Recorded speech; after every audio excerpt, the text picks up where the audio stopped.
Hi everyone, welcome back to my channel. This is me Molly. After the board examinations, many of you were like commenting that which stream should we choose और क्या पूछा था आपने, हाँ ICSE CBSE में से क्या choose करना है. सारे जो ये चीज़ें हैं मैं आपको इस वीडियो में बताने जा रही हूँ. And this is a very crucial advice which you should follow.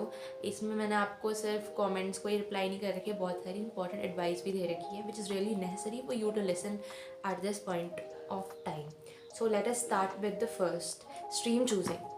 So talking about my stream, I have opted for PCB with Hindi. Hindi being my favorite subject, so of course लेना ही था. और computers में तो मेरे से logical programs होते ही नहीं थे, so I had no interest in computers. And the next was bio. मैंने बायो ले रखी थी बिकॉज बायो में मेरा अलग से इंटरेस्ट था. मैथ्स मैंने कभी लेनी नहीं थी. Even though I scored good in maths but still I just refuse to take maths.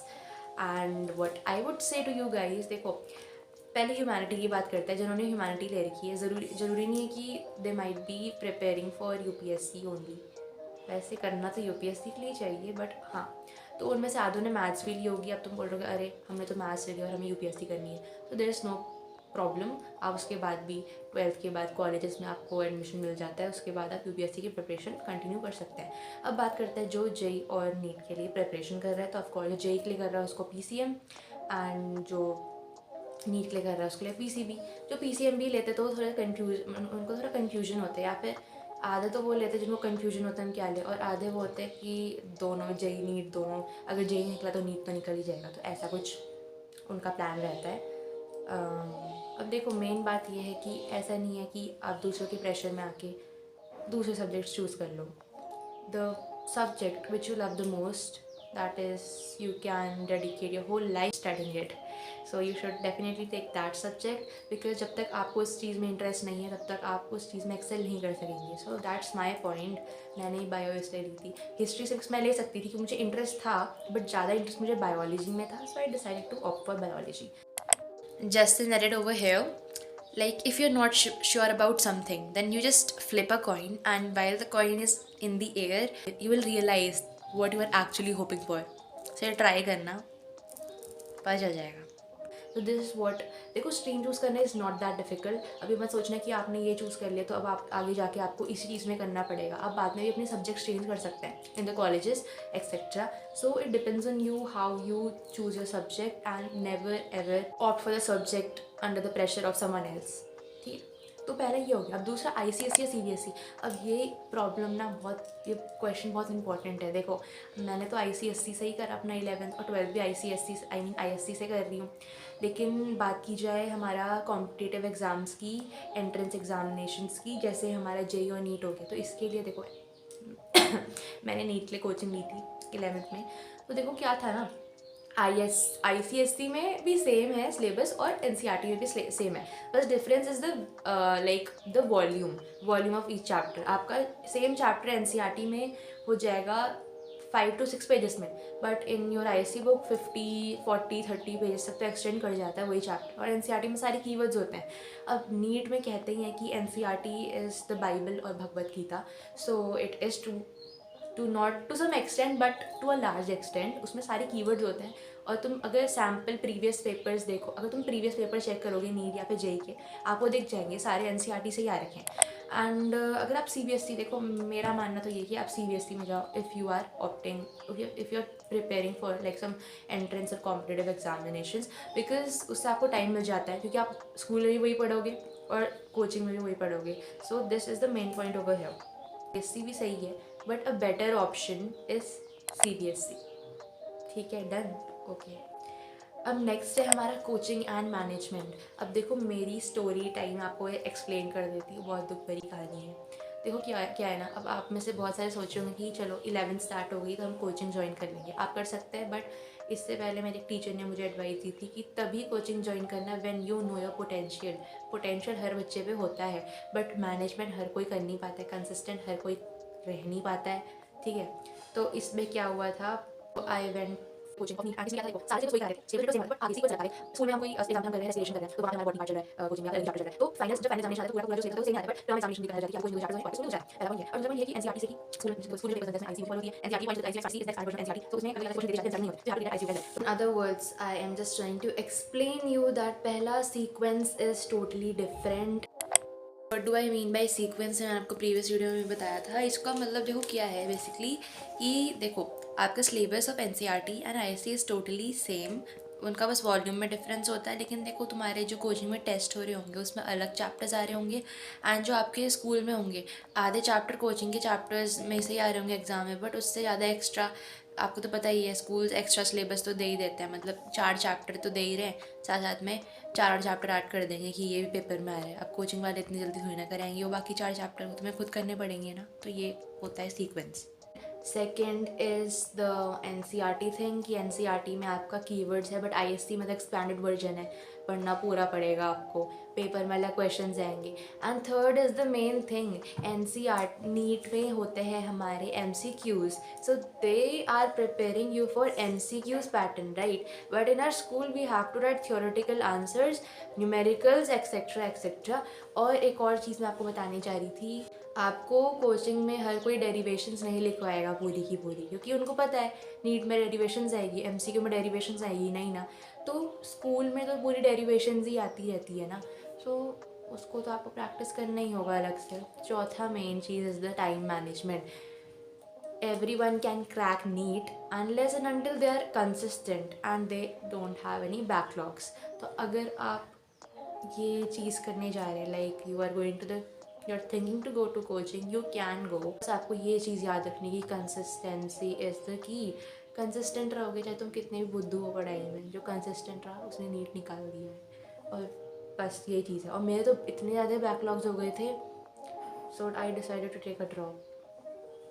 देखो next is drop as an option, it is not at all necessary that you take coaching from 11th। I know, देखो 11th से बोलोगे, सब बोलते सारे YouTube channel में यही है कि 11th से ले लो कोचिंग, आपका जब 12th के बाद आपको अच्छा मेडिकल कॉलेज मिल जाएगा, but what if you do not gate, यानी कि हमारा टाइम वेस्ट हो जाएगा, ना ही हमारी 11th ना ही हमारी 12th अच्छी हुई, ना ही हम नीट निकाल पाए। So you should take time. आपको रैट रेस में अपने को इंक्लूड नहीं करना है कि आप दूसरे बच्चे भाग रहे जल्दी तो उनको मेडिकल कॉलेज मिल जाएगा, अच्छा मैं छूट जाऊँगा छूट जाऊँगी, ऐसा नहीं सोचना। आराम से ड्रॉप ले सकते हो। और so drop can be an option specially if you want to clear NEET in your first attempt. मैं ये नहीं कह रही ड्रॉप जो भी लेगा उससे फर्स्ट अटैम्प्ट में निकाल देगा, बट अगर तुम उसी चीज़ को अपना टाइम डेडिकेट करोगे तो वो तो निकल ही जाएगा ना फॉर श्योर।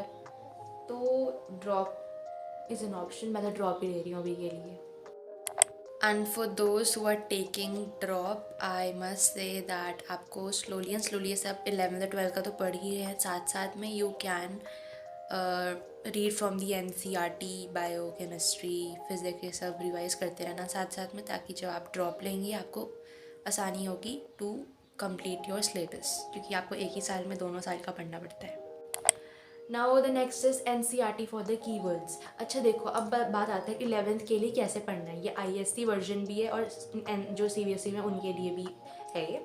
तो देखो जो आईएससी में, उनको ये कहना चाहूँगी, if you want to just write the answers from point to point, that is अगर आपको अपने आंसर्स में कीवर्ड इंक्लूड करने हैं और आपको फुल नंबर चाहिए तो आप एनसीईआरटी से पढ़ो।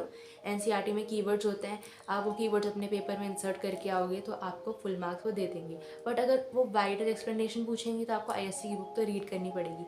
सो एनसीईआरटी, देखो मैंने बायो पूरी एनसीईआरटी से ही पढ़ी 11th की, मैंने आईएससी की बुक टच तक नहीं करी। नहीं, पहले के 5-6 पेजेस करे हैं बट उसके बाद कुछ नहीं पढ़ा है, but still I got good score in bio. Not excellent score, क्योंकि हमारे स्कूल में तो नंबर ही नहीं देते। खैर सबके स्कूल में स्टोरी है, 11th में नंबर नहीं मिलते हैं।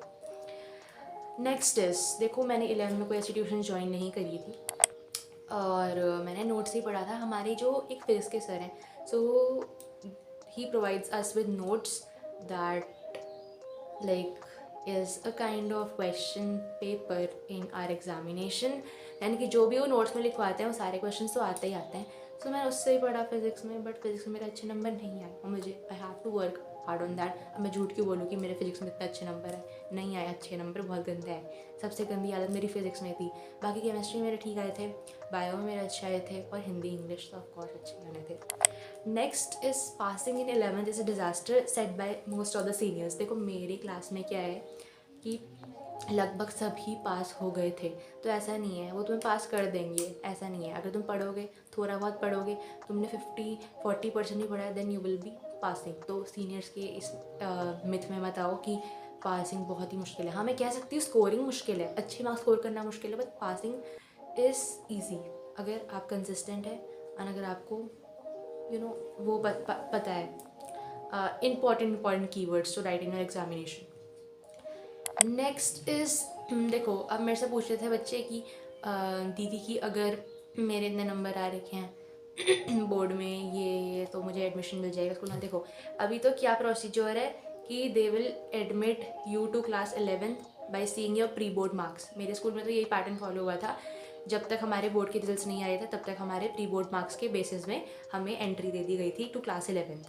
और उसके बाद जो हमारे बोर्ड के रिज़ल्ट आ गए और समझ लो कोई बच्चा है उसके प्री बोर्ड्स में बायो में अच्छे नहीं आ रखे, साइंस सेक्शन में अच्छे नहीं आ रखे, तो उसको ह्यूमैनिटी दे देंगे तब तक के लिए। बट जैसे ही उसके बोर्ड का रिजल्ट आया और स्कूल वाले देखेंगे कि अच्छा इसके तो मतलब बोर्ड्स में अच्छा आ रखे साइंस में, तो उसको साइंस ऑप्ट करने के लिए बोल देंगे। तो ये प्रोसीजर होता है हर एक स्कूल का। Next is most important announcement, I will be providing you notes of class 11th। अभी तक मैं झूठ नहीं बोल रही हूँ, कभी कभी मैं लिंक में डालना भूल जाती थी, मुझे पता है, और कभी कभी इनवैलिड हो जाती थी लिंक, अनअवेलेबल हो जाती थी, पता नहीं क्या हो रहा है, तो I have to see that as well. So I will be providing you notes of chemistry, physics, bio का कभी कभी करूँगी। So make sure you subscribe to my channel and your journey begins from over here. देखो 10th और 12th की percentage कहीं काम नहीं आने वाली है, पूरा तो यूजलेस कहूँगी ना कुछ तो नॉलेज हुआ ना। अब देखो तुम खुद बताओ, परसेंटेज अच्छी नहीं लानी चलो क्योंकि परसेंटेज मैटर नहीं करती, बट नॉलेज तो मैटर करता है ना। तो नॉलेज के लिए तुम्हें पढ़ना होगा बहुत ज़्यादा, और जब ऑटोमेटिकली तुम ज़्यादा अच्छे से पढ़ोगे तुम्हारी परसेंटेज भी अच्छी आएगी। तो अब ये इसका मतलब ये थोड़ी ना कि तुमने परसेंटेज के लिए पढ़ा, तुमने तो नॉलेज के लिए पढ़ा ना। ठीक है, एग्जामिनेशन ओवर हो चुके हैं, so you have to focus on 11th on your coaching in your like entrance examination, competitive examination, and then 12th आता है। 12th में पास ही होना है, नहीं पास नहीं, 12th में डिसेंट परसेंटेज ला देना, साथ साथ में कॉम्पिटेटिव एग्जाम भी आप क्लियर कर सकते हैं। And for those who are not willing to do it right now, you can definitely take a drop, take your time. ऐसा कुछ फोर्स नहीं, क्योंकि देखो things take time, it takes time to achieve your goals and you have to sacrifice a lot of you will have to sacrifice a lot of things, but that day will come when all your nights will be worth it. So that was all for the video guys, hope you like it. मैंने आपको announcement बताई दी है, notes provide करवाऊंगी, and yeah, you can like this video, subscribe to my channel, hit the notification bell, and bye bye.